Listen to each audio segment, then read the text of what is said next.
Students, once again, welcome to the channel of Educators Krish Gupta. I am Krish Gupta, and today we discuss the new chapter of Physical Education Class 12, that is Planning in Sports. आज अपन इसे पूरा one shot complete कर लेंगे. ठीक है, अगर थोड़ा सा कुछ पार्ट रह जाएगा तो उसे अपन नेक्स्ट पार्ट में कंटिन्यू करेंगे. ओके, तो सबसे पहले अपन कंटेंट देख लेंगे कि आज अपन इसमें क्या क्या डिस्कस करने वाले हैं और ये चैप्टर है क्या. ठीक है, तो अपन इसमें करेंगे meaning and objective of planning, various committees and उनकी रिस्पॉन्सिबिलिटीज़, यानी कमिटीज़ इसके अंदर कौन कौन सी कमिटीज़ आती हैं और उनकी क्या क्या रिस्पॉन्सिबिलिटीज़ हैं, अपन इन्हें भी देखेंगे. ठीक है, फिर सबसे इम्पोर्टेंट जो आता है वो है टूर्नामेंट. ये टूर्नामेंट होता क्या है, टूर्नामेंट में क्या क्या चीज़ें होती हैं, कितने टाइप्स के टूर्नामेंट होते हैं और टाइप्स को डिस्कस करेंगे. ये सब कुछ अपन टूर्नामेंट पूरा ख़त्म करेंगे. और नेक्स्ट पार्ट में अपन लेके आएंगे प्रोसीजर टू ड्रॉ फिक्सचर, कि फिक्सचर को ड्रॉ कैसे करते हैं. ओके, और ठीक है. नाउ प्लानिंग, सबसे पहले जो अपना टर्म है प्लानिंग. तो देखो प्लानिंग क्या होती है. Planning is the process of putting thoughts together and organising activities required to achieve a desired goal. चलो ठीक है, सबसे पहले इसे साइड रख देते हैं. अपन डिसाइड करते हैं लाइक आपके भाई की शादी है. ठीक है, तो अब तुम लोग क्या, तुम्हें खाना डिसाइड करना है कि खाने में क्या क्या होना है. तुम्हें पूरा यानी फूड का देखभाल करने के लिए भेज दिया गया. ठीक है, अब तुम क्या करोगे. तो उसका मतलब ये है कि तुम पहले सबसे कुछ देखोगे कि तुम्हें क्या क्या चीज़ें उसके लिए ज़रूरी हैं. तुम कहोगे अरे मसाले चाहिए, सब्जियां चाहिए और बनाने वाले वर्कर्स, मैन पावर चाहिए. ठीक है, उसके तुम देखोगे बर्तन चाहिए. ठीक है, उसके लिए पूरा जो केटरिंग का सामान है वो चाहिए पूरा. ठीक है, तो ये सब चीज़ें, अब तुमने ये सब कुछ देख लिया तो तुम पहले पूरा एक दिमाग में एक इमेज बनाओगे कि क्या क्या होना चाहिए, क्या क्या खाने में क्या क्या होना चाहिए, क्या क्या होना नहीं चाहिए, किस किस चीज़ की कमी आएगी, कौन सी चीज़ कहाँ पर होगी. ये सब तुम एक अपने दिमाग में एक विचार लाओगे, थॉट. ठीक है, और सारे थॉट को जब तुम एक साथ मिला दोगे, ठीक है, जिससे तुम्हारा जो गोल है, तुम्हारा गोल क्या है, खाना अच्छे से होना. ठीक है, उसे अचीव कर लोगे. यही मैंने इसमें लिख दिया इंग्लिश में. Planning is the process of putting thoughts together and organising activities required to achieve a desired goal. Planning एक प्रोसेस है जिससे अपन के दिमाग में जितने भी विचार आते हैं उन्हें एक साथ लाना, जिससे कि जितनी भी अपन ने एक्टिविटीज़ हो रही हैं एक्टिविटीज़ को ऑर्गेनाइज करना, और जिससे कि हमारा जो लक्ष्य है वो हमें प्राप्त हो सके. ठीक है, और एक और डेफिनेशन इसकी, planning is an, 1 minute, planning is an, अरे हाँ, planning is an intellectual process of thinking in advance about setting goals and developing strategies which require to achieve the goal efficiently. यानी वही मैंने कहा कि गोल को अचीव करने के लिए जो स्ट्रेटजी तुम बनाओगे वो ही प्लानिंग है. ठीक है, ये क्लियर है तुम लोगों को. ठीक है, नाउ ऑब्जेक्टिव्स ऑफ प्लानिंग. अब प्लानिंग के क्या क्या ऑब्जेक्टिव्स होते हैं, प्लानिंग है क्या भैया ये तो बताओ मैं पहले. तो देखो प्लानिंग यूज़ क्या है इसका, वो सब ऑब्जेक्टिव्स के अंदर आ जाता है, तो मैं तुम लोगों को बताता हूँ. ठीक है, सबसे पहले to reduce unnecessary pressure in the field of sports. मैं तुम लोगों को बताऊँ हर एक चीज़ रिलेट करके किससे, देखो एक टूर्नामेंट से.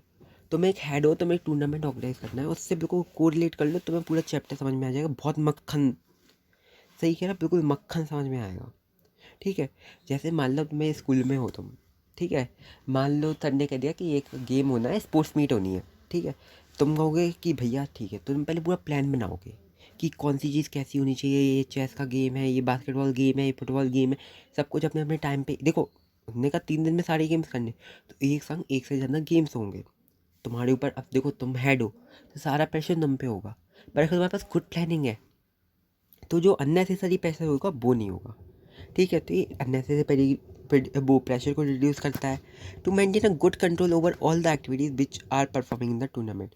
जितनी भी एक्टिविटीज़ उधर पे हो रही हैं फील्ड में, सारी बिल्कुल मक्खन की तरह होती जाएंगी. तुम्हें कोई दिक्कत नहीं आएगी कि कुछ क्या रह गया, क्या हो गया. सब कुछ बिल्कुल स्मूथली होता जाएगा. ठीक है, it deduces the chance of mistake. ठीक है, मिस्टेक होने के चांसेस भी कम हो जाएंगे. ठीक है, जैसे अब तुमने पूरा वर्क अपना देख लिया कि पता, जैसे फुटबॉल का एक मैच होना है, तुम कहोगे फुटबॉल का सारा सामान है, टीम्स भी आ गई हैं, सब कुछ है, जजेस भी है, रेफरीज हैं, तो मिस्टेक के चांसेस कहाँ हैं, कुछ नहीं. कभी कभी देखो जैसे थोड़ी मोड़ी प्लेंटी मिस्टेक्स तो हो जाती है, जैसे तुम थोड़ा बहुत काम करोगे थोड़ी बहुत तो गड़बड़ी हो जाती है, लेकिन बहुत कम चांसेस, बहुत ही कम चांसेस हो जाते हैं. Increase efficiency and enhance the creativity.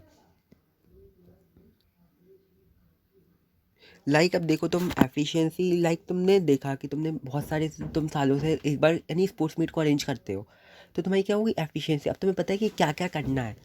Like अब तुम्हें पता है कि स्कूल जैसे तुम्हारे घर से स्कूल के जाने का रास्ता, अगर तुम पैदल जाते हो तो तुम्हें पता है कि मुझे इधर से जाना है। अब तुम्हें पता है कि रास्ते में इधर पे एक कुत्ता बंधा हुआ, मुझे इससे बच के निकलना है। तो एफिशिएंसी बढ़ जाएगी। और ठीक है, और तुम्हारी क्रिएटिविटी भी इन्हेंस होगी। लाइक अब तुमने देखा कि लास्ट टाइम वहाँ पर लाइट्स लगी थी, इस बार तुम कहोगे अरे इस बार है मैं थोड़ा सा बिंगो लाइट्स भी लगाएंगे हम। ठीक है, तो क्रिएटिविटी भी बढ़ेगी। सॉरी। ठीक है, it enhance the sports performance of an individual athlete. Athlete की कोई भी एथलीट होगा उसको जैसे उसकी परफॉर्मेंस भी बूस्ट होगी। लाइक तुमने डेट उसकी सिलेक्ट कर दी, ठीक है, तो उससे क्या होगा कि उसे पता चल जाएगा कि अब मुझे इस डेट के लिए प्रिपेयर करना है, तो वो प्रैक्टिस भी अच्छे से कर सकता है। अगर तुम्हारे जैसे मैचअप थोड़ा सा केओस हो जाए कि अभी तुम कह दो कि डेट कंफर्म नहीं है पर टूर्नामेंट इसी मंथ होना है, तो वो यानी डाउट में रहेगा। ठीक है, नाउ अब अपन डिस्कस करेंगे various committees and the responsibility की कमिटीज़ होती कितनी हैं, क्या क्या कमिटीज़ होती हैं और उनकी क्या क्या रिस्पॉन्सिबिलिटी होती हैं। ठीक है, नाउ कमिटीज़ देखो मैं तुम लोगों को पहले ही बता दूं, मैं इसके अंदर कुछ नहीं लग पाऊँगा, यही है जो है, क्योंकि कमिटी सिर्फ नाम से ही तुम समझ जाओगे कि कौन सी कमेटी का क्या काम है। ठीक है, तो सबसे पहले क्या आती है अपनी पब्लिसिटी कमेटी। पब्लिसिटी में पब्लिसिटी कमेटी का क्या काम होगा।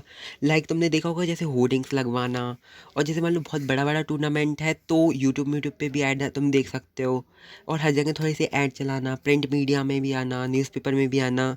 ठीक है, इलेक्ट्रॉनिक मीडिया पे भी उसका थोड़ा सा प्रचार लाइव होना। ठीक है, तो वो सब पब्लिसिटी कमेटी का काम होगा। ट्रांसपोर्टेशन कमेटी, ट्रांसपोर्टेशन कमेटी का काम क्या होगा। लाइक जैसे अब प्लेयर्स को होटल से फील्ड तक लाना है, फील्ड से होटल तक छोड़ने जाना, लाइक उन्हें कहीं घूमने जाना है तो उन्हें ले जाना, छोड़ जाना, वापस लाना, ये सब ट्रांसपोर्टेशन है। लाइक इसके अंदर तुम ये कह सकते हो, और ऑटो रिक्शा और जो तुम्हारी कार बसेस इन सब का रोल ऐसे तुम याद कर सकते हो। एक होती है decoration and ceremony committee. Like हम लोगों के डेकोरेशन जैसे सजावट थोड़ी सी, जैसे फील्ड है तो उसके आसपास पूरे में ग्रीनरी सॉरी सॉरी डेकोरेशन करना। ठीक है, और तो ये सेरेमनी जैसे तुम देखोगे तो आप जैसे तुम जैसे ही आए तो तुम्हारा वेलकम होना, ये सब सेरेमनी के अंदर आ जाएगा। Ground and equipment committee, like ground पे क्या घास ज़्यादा बड़ी तो नहीं है, घास बिल्कुल मीडियम होनी चाहिए, सारी चीज़ें होनी चाहिए, इक्विपमेंट सारे प्रॉपर होने चाहिए। लाइक अब देखो फुटबॉल का मैच है और तुमको कि एंड टाइम पे फुटबॉल ही ना हो, तो ऐसा नहीं है ना, तुम्हें दिक्कत होगी। तो इसलिए तो सारे इक्विपमेंट्स होने चाहिए।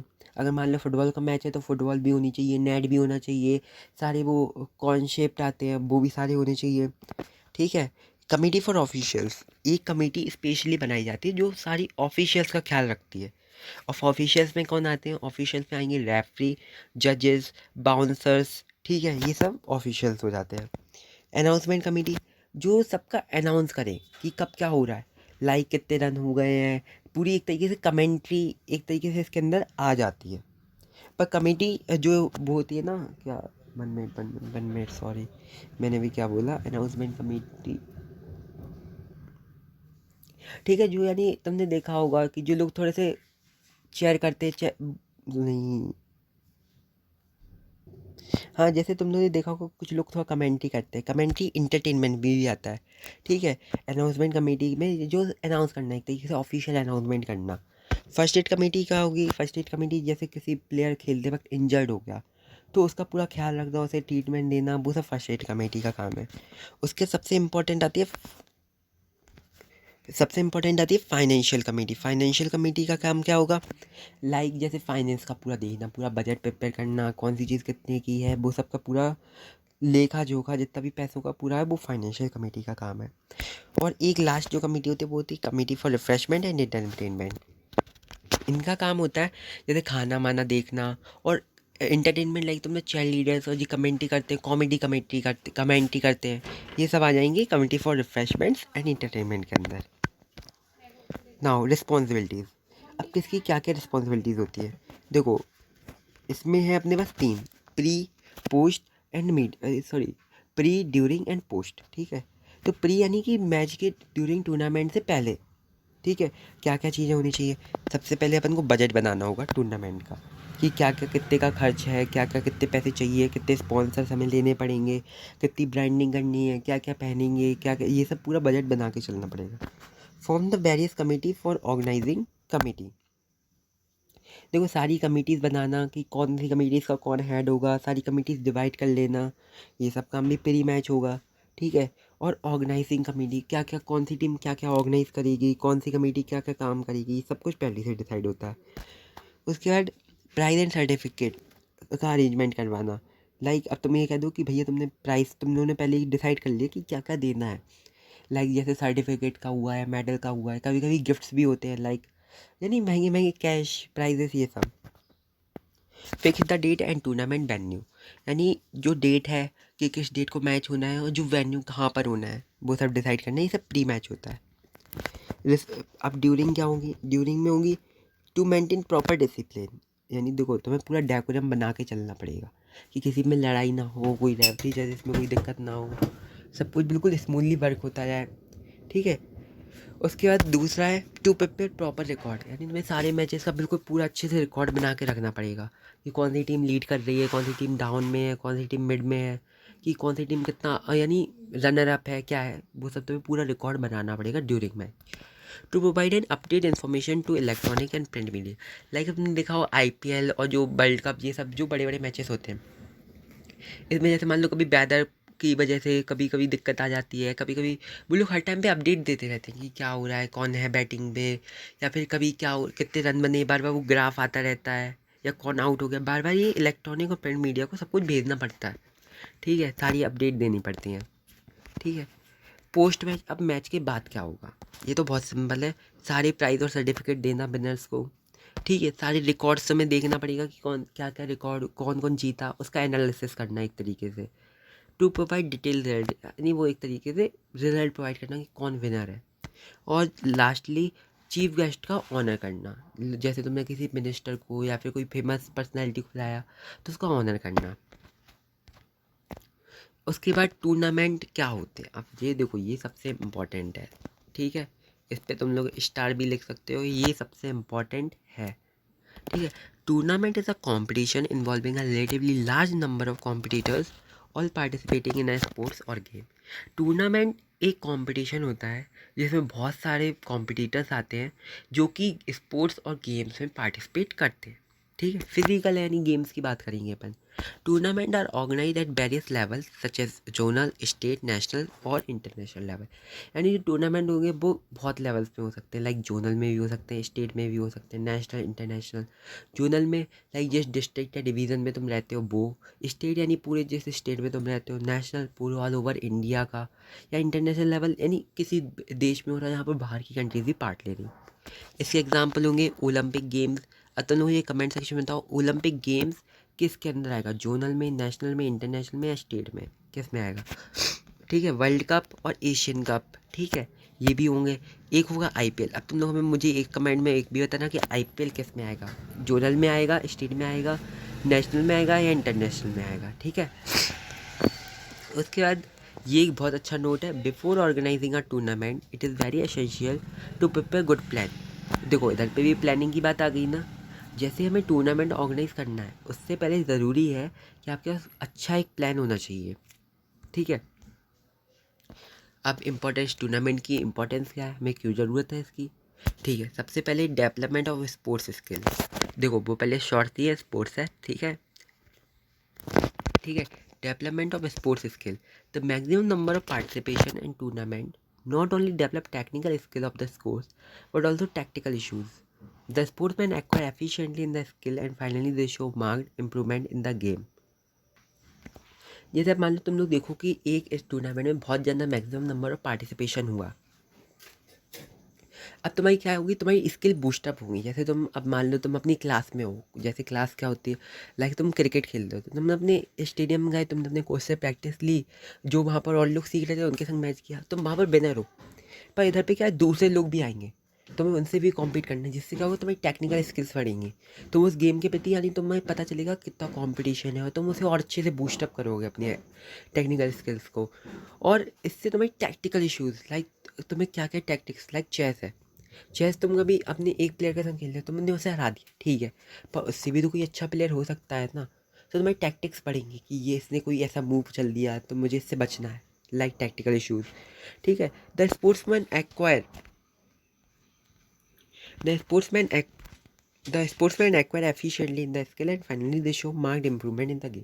जिससे तुम्हें अपनी गलतियां पता चल जाएंगी, तुम कहाँ पर गलत हो, उससे तुम अपनी टेक्निकल स्किल्स और जो तुम्हारी स्किल्स हैं गेम के प्रति उन्हें तुम बूस्टअप कर सकते हो। सिंपल वर्ड्स में ये कहा है। प्रोपोगेंडा ऑफ स्पोर्ट्स, अब ये क्या है? प्रोपोगेंडा ऑफ स्पोर्ट्स, प्रोपोगेंडा का मतलब होता है agenda. When a tournament of a new sport is organized, the spectators came to know about the sports. It will create the interest in the sports. ठीक है, लाइक अब तुमने देखा होगा एक नया गेम है कुराश, जिसके बारे में शायद तुम्हें पता हो या नहीं पता हो। ठीक है, अब जैसे कुछ लोगों ने उसे देखा तो वो लोग कहेंगे यार इस गेम में तो बहुत अच्छा है, ये गेम खेलने में भी ईजी है। ठीक है, तो इससे क्या होगा, तुम्हारा इंटरेस्ट बढ़ेगा उस गेम में। और उससे क्या होगा कि जो स्पोर्ट्स में है उसमें तुम लोग जाओगे, स्पोर्ट्स का एजेंट प्रोपोगेंडा एक तरीके से उसका बढ़ना, स्पोर्ट्स में तुम लोग का इन्वॉल्वमेंट होना, वो है प्रोपोगेंडा ऑफ स्पोर्ट्स। तीसरा helpful in selection of player. Like अब तुमने देखा हो कोई बंदा मान लो नेशनल लेवल पे बहुत अच्छा करता है, तुम्हें एक तरीके से तुमने उसे सिलेक्ट कर लिया। लाइक तुम मान लो स्कूल में तुम टॉपर हो, तुम, ठीक है, तुम मान लो टॉपर हो, तो मान लो कोई क्विज कंपटीशन हुआ या कोई स्कूल में या जोनल स्टेट पे कोई कंपटीशन होना होगा रिगार्डिंग स्टडीज़, तो सबसे पहले तुम्हारा नाम लिया जाएगा। ऐसा ही है। ठीक है, अगर तुम नेशनल लेवल पे या इंटरनेशनल लेवल पे कुछ अच्छा करोगे तो तुम्हारा सिलेक्शन हो जाएगा उस टीम में। लाइक सबसे अच्छा एग्जाम्पल है इसका नीरज चोपड़ा, उसने ओलंपिक गेम्स जीता। ठीक है, अब जाके वो उसमें कोई एक डायमंड कप भी अभी जीत के आया है वो। ठीक है, तो इससे क्या होगा, सिलेक्शन ईजी हो जाता है लोगों के लिए, जो जजेस वो ऑफिशियल्स होते हैं उनके लिए। Development of national and international integration.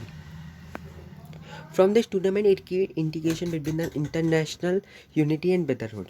अब देखो जैसे मान लो तुमने इंडिया में मान लो कोई इंटरनेशनल टूर्नामेंट ऑर्गेनाइज हुआ, तो इससे क्या होगा, अपन की जो इंटरनेशनल यूनिटी है वो बढ़ती है। लाइक देखो अपन जैसे पाकिस्तान और उसमें मैच करते हैं, तो अपन एक कंपटीशन हो जाता है, कभी अपन पाकिस्तान गए बोलो, कभी इंडिया है, तो इससे एक तरीके से अपन स्पोर्ट्स यूनिटी बनती है, भाईचारा का एक वो आता है कि अपन कहीं से भी नहीं, मान लो अपन की ऐसी लड़ाई चल रही हो पर अपन गेम्स के थ्रू तो मिल रहे हैं ना, ये बात।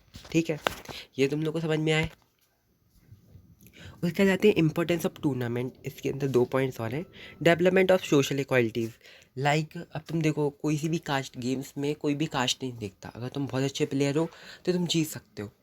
ठीक है, इसमें सोशल क्वालिटीज़ को ख़त्म करती है, like tolerance, sympathy, brotherhood, discipline etcetera are developed among the participant through the sports tournament.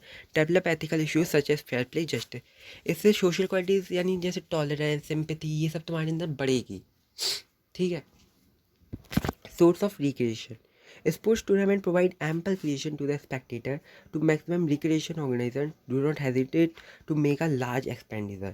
अब जैसे तुमने स्पोर्ट्स टूर्नामेंट वो यानी ऑर्गेनाइज किया, तो स्पेक्टेटर्स का क्या होगा, बोलने को आता है। जैसे तुमने देखा होगा आईपीएल में कितना पैसा लगता है, अब वो स्पेक्टेटर्स ही हैं, उन्हें पता है कि इस चीज़ में हम लोग पैसा लगाएंगे तो ब्रांडिंग बढ़ेगी और जिससे उनका एक्सपेंडिचर भी बढ़ता जाता है। ठीक है, जैसे तुमने देखा हो बीसीसीआई दुनिया की सबसे रिचेस्ट यानी क्रिकेट बोर्ड है। ठीक है, अब देखते हैं टाइप्स ऑफ टूर्नामेंट, ये भी बहुत इंपॉर्टेंट है। मैं देखो तुम लोग को एक चीज़ बता दूं, इनके फिक्सचर्स तो मैं अभी नहीं बना पाऊंगा क्योंकि वो नेक्स्ट पार्ट में आएगा। तुम लोग ऐसे मैं ओरली समझा देता हूँ इन लोगों को, यदि आगे इन लोगों का ब्रीफ एक्सप्लेनेशन भी है। टूर्नामेंट के अंदर आते हैं knockout tournament, league tournament, combination tournament, challenge tournament. ठीक है, नॉकआउट टूर्नामेंट होता है जिसमें तुमने मैच किया, तुम एक बार हारे, तुम बाहर।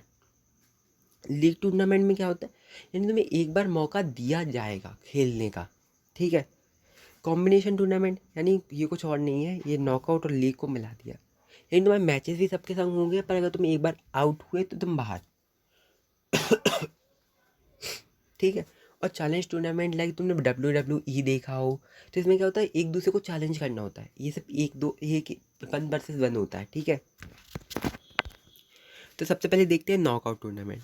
इसमें क्या होता है, सिंगल एलिमिनेशन नॉकआउट और sudden death tournament is a type of elimination tournament where the loser of each match up in the immediately eliminated from the tournament. Each winner will play another in the second round until the final matchup, whose winner becomes the tournament champion. इसमें क्या होता है, single elimination भी कह सकते थे और sudden death tournament भी कह सकते हैं। ठीक है, इसमें क्या होता है, एक लूज़र है, वो ईच मैच आप देखो जैसे कि तुम एक मैं तुम लोगों को लाइव एग्जांपल बताऊं। तुमने मान लो 5 लोग हैं, तुमने पहले 2 को हरा दिया, ठीक है, तो 2 बाहर हो गया। तुमने 3 को हरा दिया तो 3 बाहर हो गया। तुमने 4 को हराया, 4 ने ऐसा करा, 4 ने तुम्हें हरा दिया तो तुम बाहर हो गए। ठीक है, अब वो 4th प्लेयर 5th से लड़ेगा और जो जीता है वो विनर है। इसमें सिंगल, अगर मान लो कभी गलती से या तुम्हारे साथ थोड़ा सा कुछ हो गया और जैसे मान लो उस दिन तुम्हारा दिन खराब हुआ है, बैड लक हुआ, तो तुम हार गए तो ख़त्म। पर इसके लिए बनाया गया लीग टूर्नामेंट। लीग टूर्नामेंट में क्या होता है, ऐसे राउंड रॉबिन टूर्नामेंट भी कहते हैं। इसमें यानी 9 मैचेस सबके साथ ही होने हैं। और जो मैटर तुम देख रहे हो ना नीचे, ये है स्टेयर केस मेथड, ये वाला स्टेयर केस मेथड। ठीक है, इसमें क्या होता है, तुम्हारे देखो तुम देख रहे हो ना, 1 का 2 से भी हुआ, 1 का 3 से हुआ, 1 का 4 से हुआ, 1 का 5 से हुआ, 1 का 6 से हुआ, 1 का 7, ऐसे ही सबका सबके साथ मैच होता है। इससे क्या होता है, इससे तुम्हारे चांसेस बढ़ते हैं। ठीक है, अब मान लो तुम्हारे जैसे तुमने एक से हार गए तो तुम तो उसमें नॉकआउट में तो बाहर ही हो गए थे, पर इसमें तो चांसेस है कि तुम्हारा उस दिन बैड लक हुआ तो अगले दिन तो तुम्हारा लक हो सकता है ना। इससे क्या तुम्हारे चांसेस है कि तुम एक ट्रू विनर सामने आएगा। ठीक है, अब देखते हैं कॉम्बिनेशन टूर्नामेंट। कॉम्बिनेशन टूर्नामेंट में ठीक है, ये होते हैं नॉकआउट और लीग बेसिस दोनों का। इसमें 4 टाइप्स आते हैं, knockout cum knockout, league cum league, knockout cum league और लीग कम नॉकआउट। ये सब देखो मैं ऐसे नहीं समझा सकता, इसके लिए तो फिक्चर्स बनाने पड़ेंगे जो कि अपन नेक्स्ट पार्ट में डिसाइड करेंगे। पर मैं तुम लोग को वैसे बता देता हूँ, नॉकआउट कम नॉकआउट में क्या होगा। ठीक है, जैसे पहला एक राउंड हुआ तो सारी टीम्स में पहले नॉकआउट हो गया, जो बाहर हो गया वो ठीक है। फिर उसके बाद जो निकल के आए हैं उनमें नॉकआउट होना, यानी 2 टाइम्स मौका मिलेगा। जो जीता उसका फिर से मैच, एक तरीके से नॉकआउट ही है ये, पर थोड़ा सा नॉकआउट 2 टाइम्स कर देना। और ये तो मैं नेक्स्ट लेक्चर में पूरा समझाऊंगा क्योंकि ऐसे समझ में नहीं आएगा, मुझे पता है। ठीक है, अब देखते हैं challenge tournament. Challenge tournament, in this type of tournament there are 1 to 1 contestants और there are 3 consistent or 3, there are 2 players on each side, one player challenge the other and the other player accept the challenge। इसमें क्या होता है, एक player दूसरे player को challenge करता है। लाइक मैं गया और मैंने अपने दोस्त को चैलेंज कर दिया, आओ पंजा लड़ाते। तो ये चैलेंज टूर्नामेंट, इसमें यानी सिर्फ 3 लोग होते हैं, एक रेफरी और 2 प्लेयर्स। ठीक है, ये तो सिंपल है चैलेंज टूर्नामेंट। ठीक है, इसके साथ ही ये चैप्टर एक तरीके से ख़त्म हो गया है। सिर्फ फिक्सचर्स रह गए हैं जो कि मैं नेक्स्ट पार्ट में पूरे फिक्सचर समझा दूंगा। ठीक है, इसी के साथ पूरे आप लोग नोट्स बना लेना, मेरे वीडियो को पॉज करके जैसे भी आपको अच्छा लगे। ठीक है, thanks for watching. If you like this video then subscribe to my channel. Okay, bye bye, मिलते हैं अगले वीडियो में।